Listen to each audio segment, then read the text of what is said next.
प्यारे बहन भाइयों, सत्यार्थ प्रकाश चैनल में आपका स्वागत है। जैसे कि आपको विदित है कि जो 26-27 जून को गौतम नगर में राज्य आर्य सभा के तत्वाधान में शास्त्रार्थ का आयोजन किया गया था। पूज्यपाद स्वामी प्रणवानंद जी महाराज जी के गुरुकुल में गौतम नगर। तो उसके विषय में जैसे हम पूर्व वीडियो भाग 2 डाल चुके हैं और भाग तीसरा हम बना रहे हैं।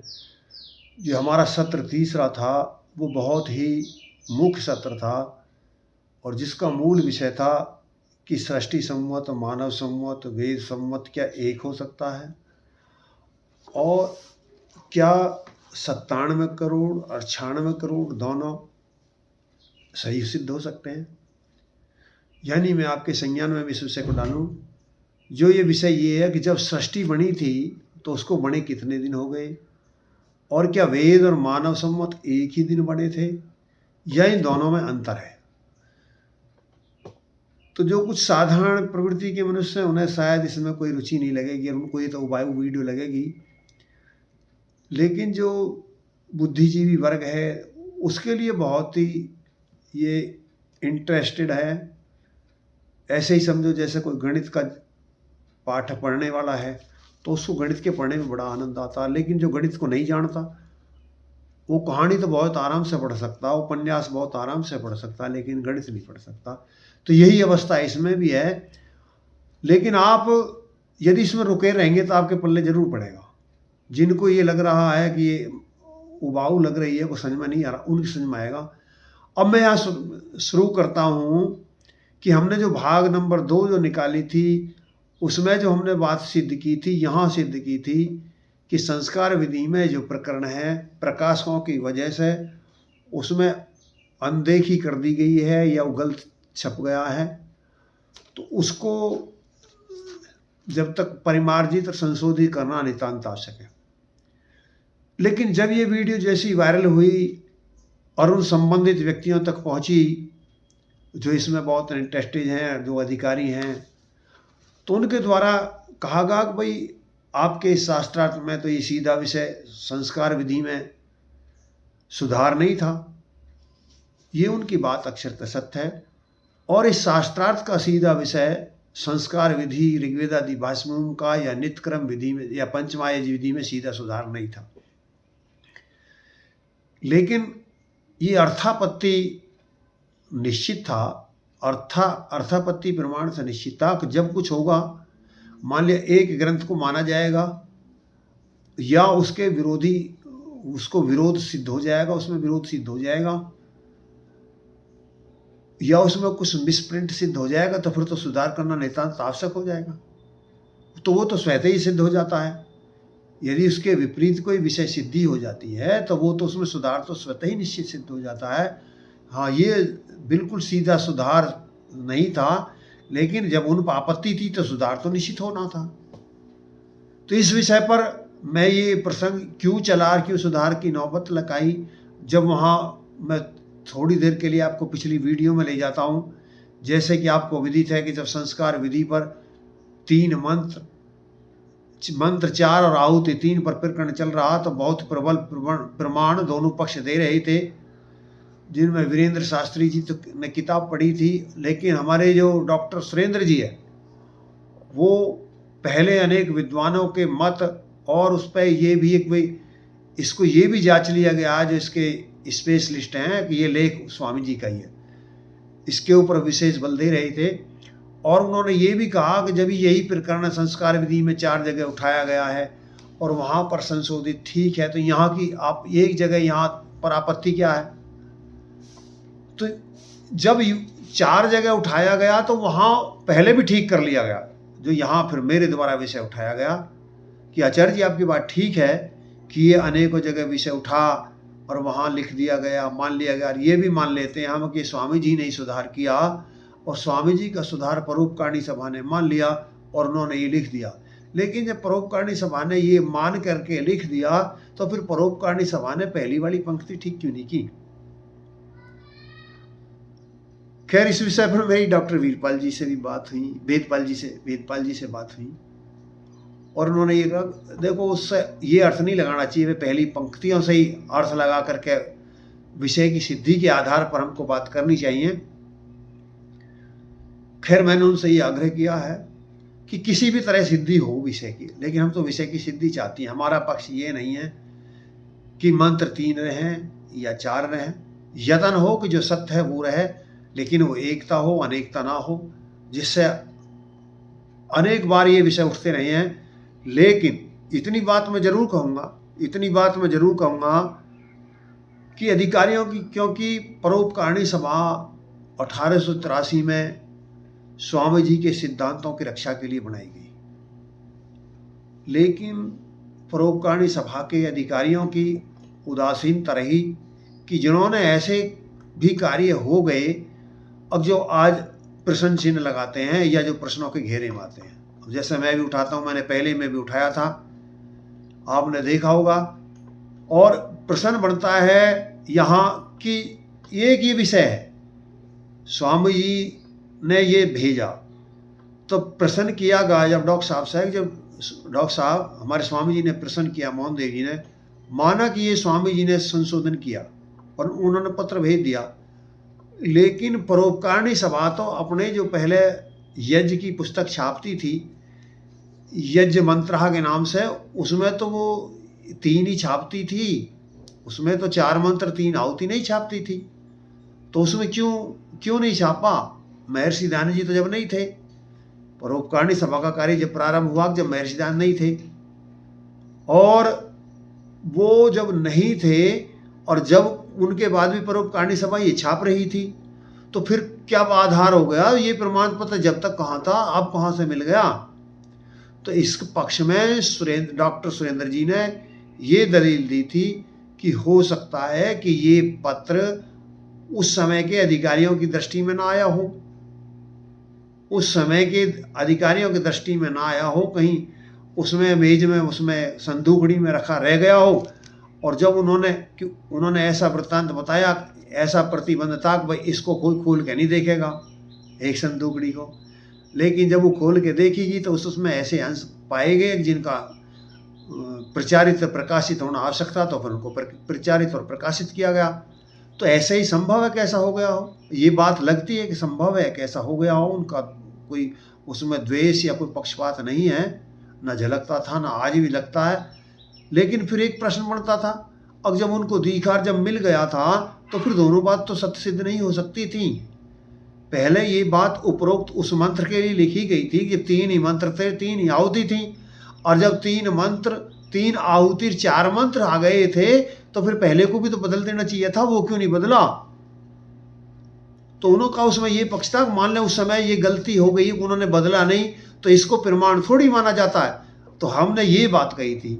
अब मैं उन व्यक्तियों से ये बात कहनी चाहूँगा, मैं मूल करके हमारे पूजनीय जो सत्यजीत आचार्य जी हैं, जो मंत्री हैं परोपकारिणी सभा के, कि यहाँ से प्रकरण प्रारंभ हुआ कि जब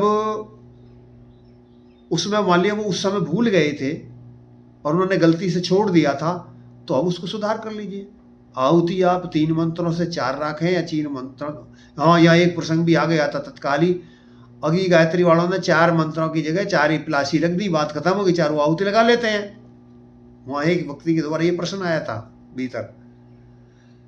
खैर, तो इस पर जो भी हो, तो ये तो स्वतः जब मान लिया कुछ उस समय भी तो सुधार किया गया, जब 3 आहुति और 3 मंत्र, और जब 4 मंत्र और 3 आहुति, तो जब भी तो सुधार किया गया था। और जब ये सुधार किया गया था, अब 3 मंत्रों की जगह 4 मंत्र कर दिए गए थे, तो वहां से ये पंक्ति भी तो हटा देनी चाहिए थी, एक एक मंत्र से एक एक आहुति, फिर वहां ये लिखनी चाहिए थे पहले 2 मंत्र, एक मंत्र से 2 आहुति, बस इतने लिख देते सर। तो इसका जनक कौन हुआ? परोपकारिणी सभा के अधिकारी। उनको विचित्र लग सकती है मेरी बात, लेकिन सिद्धांत से सिद्ध है। यदि उन्होंने ये बात कर दी होती, और जैसे उन्होंने संस्कार विधि छापी, जो दोनों बात पूर्व हम कर चुके हैं, उन्होंने उसी के अनुरूप पंचमा यज्ञ विधि भी छाप दी होती तो कोई दिक्कत ही नहीं थी। जब हमने संस्कार विधि को संशोधित मान लिया और वही प्रकरण दूसरी जगह असंशोधित है, तो ये कितनी बुद्धिपूर्वक बात है। उसे तो हम महर्षि दयानंद की मानेंगे और इसे महर्षि दयानंद की नहीं मानेंगे, तो क्या महर्षि दयानंद की मान सकते हैं? जब महर्षि दयानंद संस्कार विधि में लिखा मेरे लिखे अर्थों को पंचमाय विधि में देख लेना, तो क्या दिखा दोगे आप? नहीं दिखा सकते। नहीं दिखा सकते तो ऋषि का आदेश था, उसको पालन करते। वहाँ मंत्र भी लिखते, उसके अर्थ भी लिखते, तो फिर कोई भी पाठक आता और देख लेता। या मैं पता नहीं क्यों व्यक्तियों को क्यों आपत्ति होती है, जबकि इसमें आपत्ति नहीं है कि जो संस्कृत है, जो ऋषि जी द्वारा संस्कृत में प्रस्तुति है और जो उसका भाषानुवाद किया गया है, जो संस्कृत की प्रस्तुति है, लेखन है, वो स्वामी जी का है, लेकिन जो उसका भाषानुवाद है वो पंडितों का है। तो भाषानुवाद में संभवतः अंतर है, हो गया, संभवतः नहीं, अब मैं फिर बल दे के कह रहा हूँ, कोई इसको नहीं दूर कर सकता। संस्कृत भाषा में और भाषानुवाद में इतना अंतर है कि उनका मेल नहीं होता, और जब उनका मेल नहीं होता तो इसके बारे में अनेकों बार प्रयास किया गया है। मूल रूप से इसकी जो रामलाल कपूर ट्रस्ट है, उन्होंने विशेष करके बहुत बल दिया कि इस पर विचार होना चाहिए। ये तो सब व्यक्ति मानते हैं अधिकांशतः कि जो संस्कृत है स्वामी जी की और जो उसके भाषा अनुवाद है वे एक नहीं है, लेकिन जब उनसे ये कही जाती है, क्योंकि वो स्वामी जी का लिखा हुआ है और भाषा अनुवाद पंडितों का लिखा हुआ, इसमें असहमति नहीं है, ये सब मानते हैं। लेकिन जब ये दोनों बात स्वामी जी की नहीं है, तो उनमें सुधार करना न्यू क्यों कह जाता कि तुम स्वामी जी से बड़े हो गए, या उनके ग्रंथों पे गांड क्यों मानते हैं? मेरी बात को गौर देकर सुने। जब इस बात में सब सहमत हैं, सब विद्वान सहमत हैं कि भाषानुवाद और संस्कृत पाठ एक नहीं है, और वो एक के है भी नहीं, महर्षि दयानंद ने किए हैं, उनका संस्कृत पाठ है और भाषानुवाद पंडितों का है, और वो ये भी मानते हैं कि दोनों अलग अलग हैं। और जब ये दोनों अलग है, जहाँ ये अलग हो गए हैं, सब जगह नहीं, कहीं अलग हो गए हैं, तो उसमें सुधार हो जाना चाहिए। और फिर कहते हैं कि उसमें सुधार नहीं होना चाहिए, तो ये तो बीमारी रहेगी। ये कितनी, मैं क्या कहूँ, इनके शब्द मेरे पास में नहीं है, लेकिन बुद्धिजीवी इस पर विचार कर रहे होंगे, सुन रहे होंगे मेरी बातों को, तो ये अर्थापत्ति जरूर, इसके बिना कोई इतर रास्ता नहीं है। यदि ये परोपकारिणी सभा ने पहले कर दिया होता तो ऐसा ना होता। और इसी विषय में मैं पूर्व भी कह के आया हूँ और अब भी कह रहा हूँ, संस्कार विधि में पत्र मिल गया अधिकारियों को और उन्होंने वो छेपक लगा दिया। लेकिन मैं उन परोपकारिणी सभा के अधिकारियों से वो भी तो प्रश्न करना चाहूंगा कि जब उनको पत्र मिल गया था स्वामी जी का सबके पहले ओम का उच्चारण कीजिए, तो उन्होंने क्यों नहीं लिखा? क्यों ही सारी जगत को दोगड़े क्षेत्र में छोड़ दिया जो उनके पास में था? और उन्होंने 1990 के मई के अंक में छापा भी था और उन्हें पता भी था, लेकिन उन्होंने अपने ग्रंथों में क्यों नहीं छापा? तो वही जनक रहे, उन्हीं की उदासीनता, उनकी कर्तव्य निष्ठा ना होना, कर्तव्य परायणता ना होना, अपना कर्तव्य बोध ना होना, और एक आर्य जगत को ऐसी समस्या में झोंक देना, और जो बेमतलब की सिरदर्दी और विरोधाभास, अनेकता का सामना करना पड़ रहा है। इसका यदि मैं कहूँ एक ही कोई उत्तरदायी है तो वो परोपकारिणी सभा के अधिकारी हैं, उनको ये करना चाहिए था। और एक ऐसा ही सृष्टि संवत का विषय बनता है, जो ये विषय था मूल, सृष्टि संवत का विषय मूल था। और इस सृष्टि संवत के विषय पर जो परोपकारिणी सभा, जो अधिकारिणी सभा है, आप कहेंगे मैं पढ़ के सुनाऊंगा, देखो विद्वान सुन लें पढ़ करके।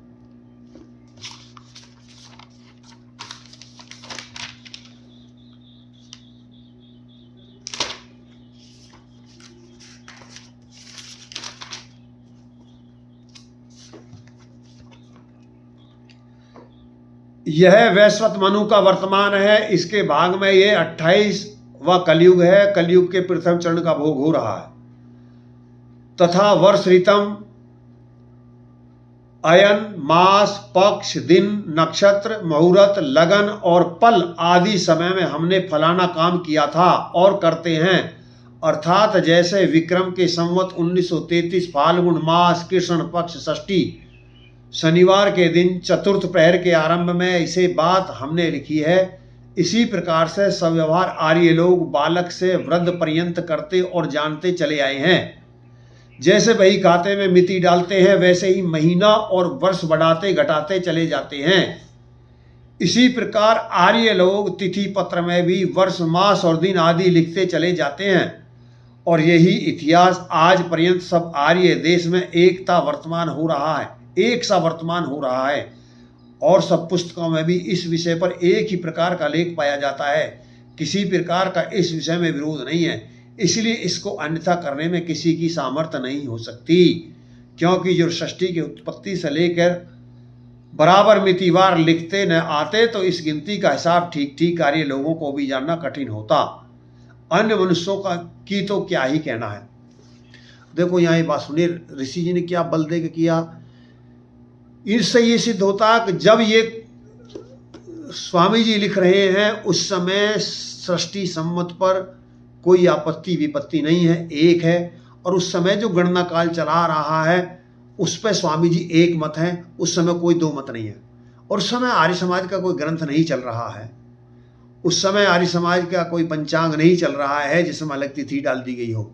हाँ, आर्य समाज का उस समय भवन देखोगे जब ये, लेकिन फिर अब 96 कहाँ से आया। 96 का जो जनक है, जब वेदोत्पत्ति विषय में प्रश्न किया जाता है और अभी सृष्टि को वेद और सृष्टि और मानव सम्मत, वहां 1 अरब 96 करोड़ शब्द आ जाता है।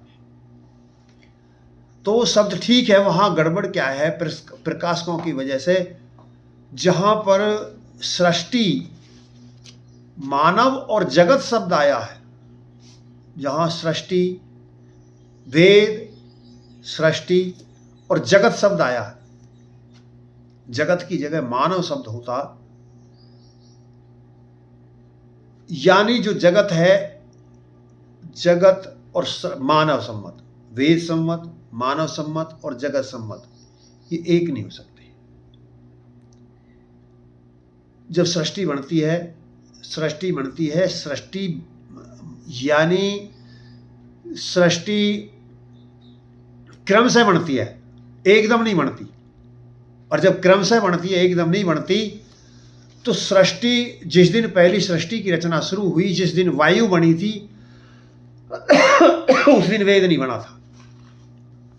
और जब तक मानव नहीं बना था, वेद बनने से मतलब कोई ये ना समझे कि वेद की किताब बनी थी। वेद का आविर्भाव और तिरोभाव होता है, ज्ञान से मतलब है। यहाँ किताब नहीं बनी थी उस दिन, कोई इसका अनर्थ करने लगे। लेकिन जिस दिन वायु बनी, जैसे महर्षि बताते हैं, परमात्मा सबसे पहले वायु बनाता है, फिर अग्नि बनाता है, फिर पृथ्वी बनाता है। नहीं, वो पहले वायु, फिर अग्नि, फिर जल, जल के बाद पृथ्वी, पृथ्वी बनने के बाद फिर जो औषधि के बाद ये अन्न बनते हैं, वनस्पति बनती हैं, और अन्न के बाद फिर वीर्य बनता है और फिर शरीरों की रचना होती है। ये क्रम स्वामी जी देते हैं। तो जब ये क्रम से बनती है तो एकदम कैसे बन सकती है? और यदि हम उनको एक मानते हैं तो संसार का कोई व्यक्ति इसको सिद्ध नहीं कर सकता। जब यही बात आई थी वहाँ शास्त्रार्थ के अंतर्गत, तो ये कही गई थी, हमने पूछी थी कि ये बात दोनों सही हो सकती हैं। तो जो हमारे अध्यक्ष थे स्वामी प्रणवानंद जी महाराज, और जो हमारे निर्णायक मंडल के अध्यक्ष थे डॉक्टर सुरेंद्र सिंह कुमार जी कुलपति जी, उन्होंने दोनों का ये जवाब था, नहीं, ये दोनों एक नहीं हो सकते। और यही स्पष्टीकरण उन व्यक्तियों ने दिया था कि उस समय मानव और वेद हुई, जब तक मनुष्य नहीं होगा वेद नहीं हो सकता, और जब तक सबड़ी सृष्टि सज के नहीं आ सकती, जब तक मनुष्य नहीं हो सकता। तो इसलिए ये तीनों एक नहीं हो सकते। यहाँ केवल प्रकाशक ने शब्द गलती से लिख दिया है, जो जगत सब वहाँ लिखा है वो ये सब नहीं हो सकता।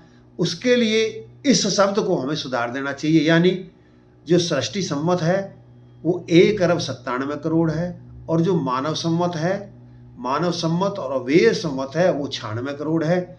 जब ये विषय आया तो इसके ऊपर जो हमारे ज्योतिषाचार्य श्री लोकेश जी थे, उनके सुपुत्र ने आपत्ति की, अब ये नहीं हो सकता, 1 अरब में 96 करोड़ मानव सम्मत नहीं हो सकता। तो मैंने उनसे प्रश्न किया कि क्यों नहीं हो सकता? उनकी गणना नहीं बनती, मानी कि उसमें गणना की तो कहीं बात ही नहीं आती। जो गणना प्रारंभ होती है वो सृष्टि से होती है, सूर्य के बनने से, चंद्रमा के बनने से। जो हमारे सूर्य बना वो चलते हैं, पृथ्वी चलती है, चंद्रमा चलता है, इनके चलने से कि ये कितनी गति से चलते हैं, कितने समय में कितने चले जाएंगे। तो जैसे हम ये अनुमान लगा लेते हैं कि ये अनुमान प्रमाण से सिद्ध होता, अनुमान प्रमाण से सिद्ध होता। अब जैसे यही आपत्ति हमारे स्वामी जी हैं जो आज की तारीख में ज्योतिष के एक ही विद्वान है, ब्रह्मानंद जी।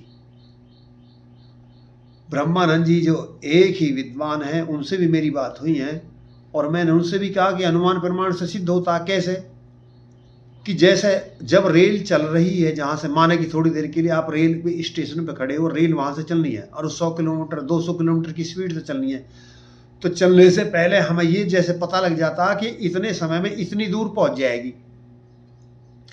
तो हमें जैसे ये पता लग जाता है कि जब ये यहाँ से चलेगी तो इतने समय में वहाँ पहुँच जाएगी। उनको आपत्ति क्या है, जो स्वामी जी को भी थी, लोकेश आचार्य जी के पुत्र को भी थी, कि हम ये कैसा, जब मनुष्य था ही नहीं तो उसने गणना कैसे कर ली, कौन गणना कर रहा था। तो हम ये बता रहे हैं कि जब हमें ये पता लगा, माना कि हमारे सब ऋषि जी के ग्रंथों ने सिद्ध कर दिया, उसे कोई एक आपत्ति नहीं है और उस समय सब 197 में छाप रहे हैं और परोपकारिणी सभा भी अपने भवन पे 197 में लिख रही है, अपने ग्रंथ में भी 197 में लिख रही है। लेकिन 196 के बाद में आर्ष प्रचार ट्रस्ट ने इसको लिखना शुरू कर दिया और फिर ये बात परोपकारिणी सभा ने भी लिखनी शुरू कर दी और सार्वदेशिक सभा आज तक भी 97 में ही लिख रहा है। तो ये जब यहाँ से बात शुरू होती है तो जैसे रेल चली, रेल जैसे मैंने बताया जब रेल चलेगी तो हम जब इतनी देर में 10 घंटा बाद ये 200 किलोमीटर की स्पीड पे चलेगी तो कितनी दूर पहुंच जाएगी। जैसे हम ये पता लगा लेते हैं तो हम ये भी तो पता लेते, जैसे अनुमान प्रमाण एक तो पूर्ववत है, एक शेषवत है। तो जो एक जैसे हमने पूर्व पता लगा लेते हैं तो उसका भी तो पता लग जाएगा कि ये जब इतनी देर में यहाँ आ गई तो ये कितनी देर पहले चली थी। क्या दिक्कत है इसमें। तो जब मैंने ये पक्ष रखा तो जो लोकेश जी के सुपुत्र थे उनकी बात समझ में आ गई और उन्होंने की, और ये पहले तो लोकेश जी की समझ में आई, लोकेश जी की समझ में आई और फिर उनका पुत्र जब आपत्ति कर रहा तो उन्होंने अपने पुत्र को भी समझाया कहीं सब संभव हो सकता है। तो खैर ये वे वहाँ ये 96 करोड़ करने में कहीं भी कैलकुलेशन में कोई दिक्कत नहीं आती। यही विषय मैंने स्वामी जी को कहा और मैंने स्वामी जी से ये आग्रह किया, स्वामी जी आप बेजोड़ हैं, आज की तारीख में आप बेजोड़ हैं, आपके बराबर कोई ज्योतिषाचार्य नहीं है और दूसरे ज्योतिषाचार्य लोकेश जी हैं। लेकिन मुझे दुख है कि आप दोनों लोकेशाचार्य जी और आप भी इस मत 197 के पे तो एक मत हैं लेकिन सबड़ी बातों पर एक मत नहीं है। कृपा मैं आपसे विनम्र निवेदन करता हूं कि जल्दी से जल्दी, और तो कोई हमारे पास विद्वान ही नहीं इस विषय का, ना ही किसी का एजेंडा है। ये आप दोनों विद्वान हो, जानते हो और एजेंडा है, फिर भी आप एक मत क्यों नहीं हो। जब और का एक मत हो ना हो, लेकिन लोकेश आचार्य जी अपना पंचांग निकालते हैं तो आपका और उनका तो एक मत होना नितांत आवश्यक है। खैर ये मेरी प्रार्थना स्वामी जी ने स्वीकार की और जल्द बताया कि मैं जल्दी ही ये प्रोग्राम बनाऊंगा और हम जल्दी ही इससे बात करेंगे। तो मेरे प्यारे सज्जनों, ये जो विषय है यहाँ अब आप समझ रहे हैं, इसके ऊपर हमारे आचार्य जी ने, मैंने पहली वीडियो में बता दिया है, बहुत कुछ लंबी चर्चा हुई थी और उन्होंने अपने बारे में कि मैं किस तरह आर्य समाज में आया, ये सब पूरा विषय अच्छी तरह वृत्तांत बताया था। और जब ये इन विषयों को लेकर के उन्होंने एक और वृत्तांत बताया था कि जब मैं आर्य जगत में इस क्षेत्र में आया था तो कोई भी, यानी ये भी घोषणा की उन्होंने कि जितने भी पंचांग आज भारतवर्ष में छप रहे हैं कोई भी सत्य नहीं है, सब झूठे छप रहे हैं। और मैंने इसको चैलेंज किया, मेरे इस चैलेंज को स्वीकारने वाला भारत में कोई भी पंचांग निकालने वाला नहीं है जो मेरे चैलेंज को स्वीकार कर सके। तो वो उन्होंने अनेकों बातें बताई और उन्होंने एक बात भी बताई कि मेरे आने से पूर्व 27 नक्षत्र माने जाते थे, लेकिन वेद 28 नक्षत्र मानता है। लेकिन इस विषय पर मेरी और स्वामी जो है हमारे ब्रह्मानंद जी, एक रूपता नहीं हो पाई है। तो मैंने उनसे आग्रह किया उस विषय पर एक रूपता कीजिए, जहाँ त्रुटि रह गई उसको शुद्धिकरण कीजिए। खैर दोनों विद्वान मेरी इस बात पर सहमत हैं, तैयार हो गए हैं। जल्दी हमें उम्मीद है कि ये विषय स्पष्ट हो जाएगा। और स्वामी जी ने एक बात भी कही है, मैं जो हमारे विद्वान अधिकारीगण समझ रहे हैं, सुन रहे हैं, जो हमारे ब्रह्मानंद जी हैं, जो लगभग 84 वर्ष की अवस्था है, मैं कभी भी घंटी बज सकती है और हमारे पास में फिर कोई दूसरा बेजोड़ विषय नहीं है, विद्वान नहीं है, तो उनका लाभ हमको ले लेना चाहिए। ये विषय मैं इसलिए प्रस्तुत कर रहा हूँ कि जो हमारे पूजनीय मंत्री जी हैं सत्यजीत आचार्य जी, उन्होंने ये कही थी कि मैं भी इस विषय का जिज्ञासु हूँ। तो मैं उनसे ये विनती करता हूँ कि आचार्य जी आप जल्दी ही उन स्वामी जी से समय लेकर के जो भी व्यक्ति इसमें विरोधी मत रखते हैं, कृपा उनकी मिला करके गोष्ठी कर लीजिए। आप अधिकारी हैं, सक्षम हैं, विद्वान हैं, विशेषज्ञ हैं और चाहते भी हैं, जिज्ञासु भी हैं, तो आप कृपा ऐसे कर लीजिए। तो ये सब बातें जल्दी ही हों। अब इसमें एक और मैं प्रश्न उठाना चाहूँगा कि स्वामी जी का जो मैंने अभी परोपकारिणी सभा पर प्रश्न उठाया कि यदि परोपकारिणी सभा ने ये कर्तव्य निभाया होता, जितनी शीघ्रता उन्होंने उसको लगाने में की, 4 मंत्रों से 3 आहुति करने की और उसको सुधारा नहीं, तो उन्होंने जो स्पष्ट स्वामी जी का मत था, जैसे मैंने कल बताया था कि हर मंत्र के पूर्व ओम लिखा जाना चाहिए, उच्चारण करना चाहिए, तो ये परोपकारिणी सभा ने क्यों नहीं लिखा? आज तक क्यों नहीं लिखा? शारदीय शिक्षा सभा ने क्यों नहीं लिखा? आर्ट्स प्रचार ट्रस्ट क्यों नहीं लिख रहा? ये इसका दोषी कौन है? तो क्या ये स्वामी जी की बात की अवमानना नहीं है? और जब हम कहते हैं कि भाई जो स्वामी जी की बात है उससे शुद्ध कर लो, तो ये कह दिया जाता है कि उनकी ग्रंथों को नहीं बिगाड़ सकते। अब ग्रंथ ऐसे लिख के बिगाड़ रहे हो, ये क्या ग्रंथ ऋग्वेद आदि संस्कार बुद्धि ऐसे लिखी है उन्होंने, जिन्होंने ये आदेश किया था सबके पहले ओम लगाओ, और तुम बिना ओम के क्यों पढ़ा रहे हो? और उन्हीं स्वामी जी का पत्र है परोपकारिणी सभा के लिए जो उन्होंने यजुर्वेद में छापा है, और उसकी पृष्ठ संख्या भी दी हुई है कि मेरी संस्कार में ऋग्वेद आदि भाष भूमिका के बिना यदि कोई मेरे वेदों के भाष लेना चाहे तो नहीं दिए मिल सकते। यानी ऋग्वेद आदि भाष भूमिका के बिना वेदों का कोई भाष लेना चाहेगा तो नहीं मिलेगा। हाँ, यदि कोई ऋग्वेद आदि भाष भूमिका लेनी चाहे तो वो बिना वेदों के भाष के मिल सकती है।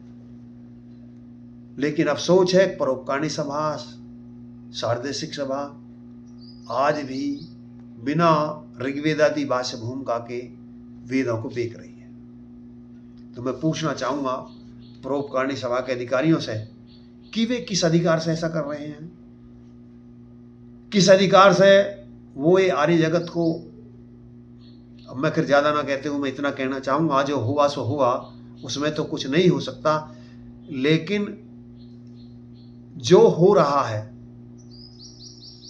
जो हमने किया उसका परिणाम हम ऐसे ही भोग रहे हैं।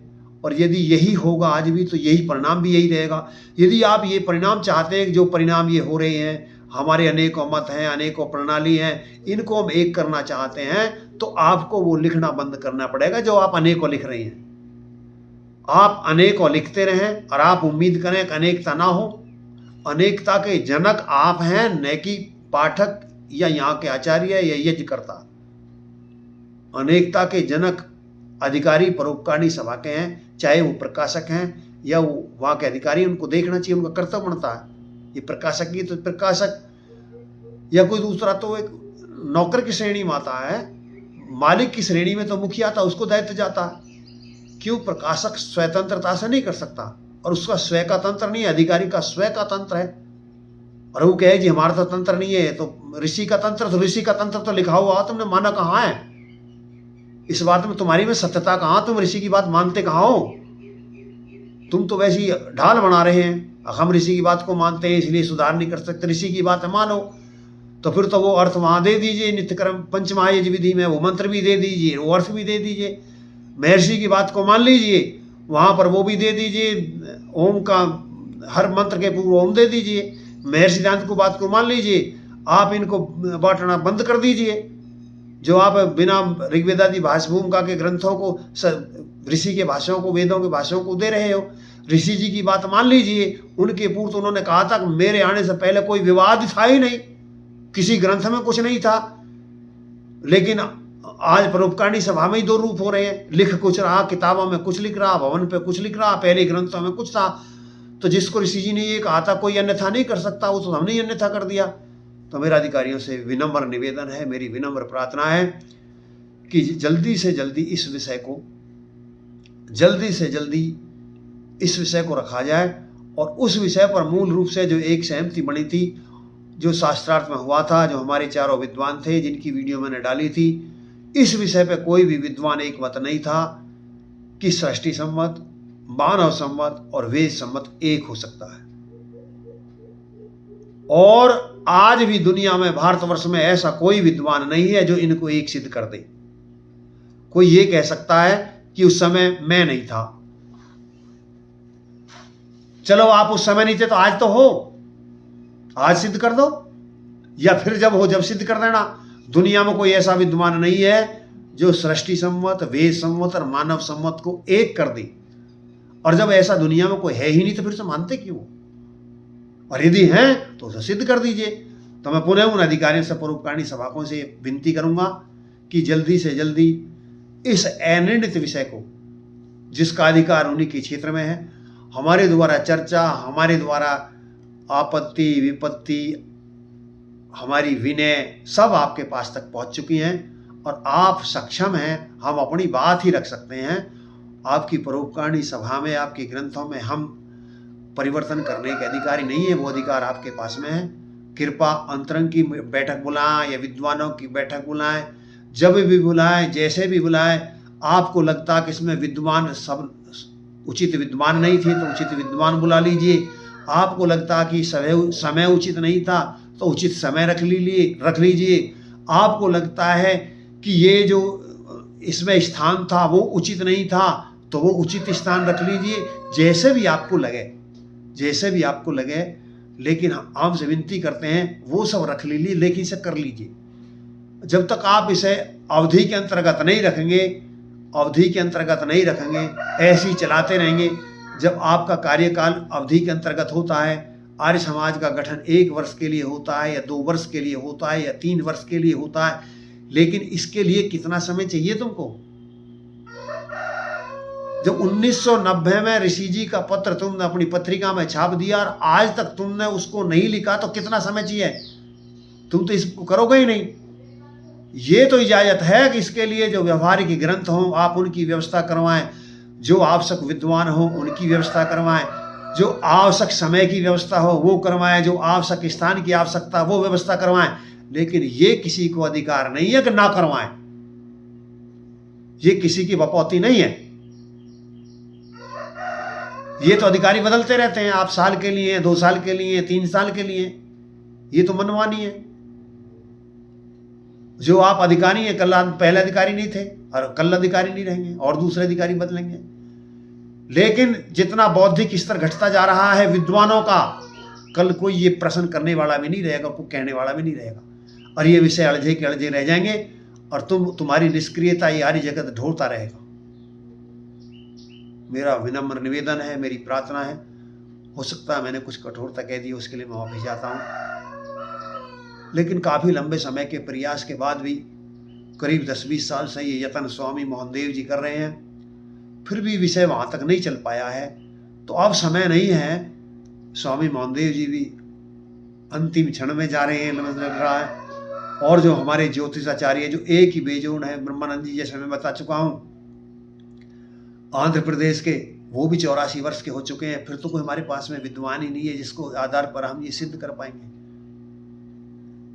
और जो हमारे डॉक्टर वेदपाल जी हैं, उनकी अवस्था कितनी होगी इतने लंबे समय, 30-40 साल का तो उनका भय, तो उसका लाभ क्यों नहीं लेते?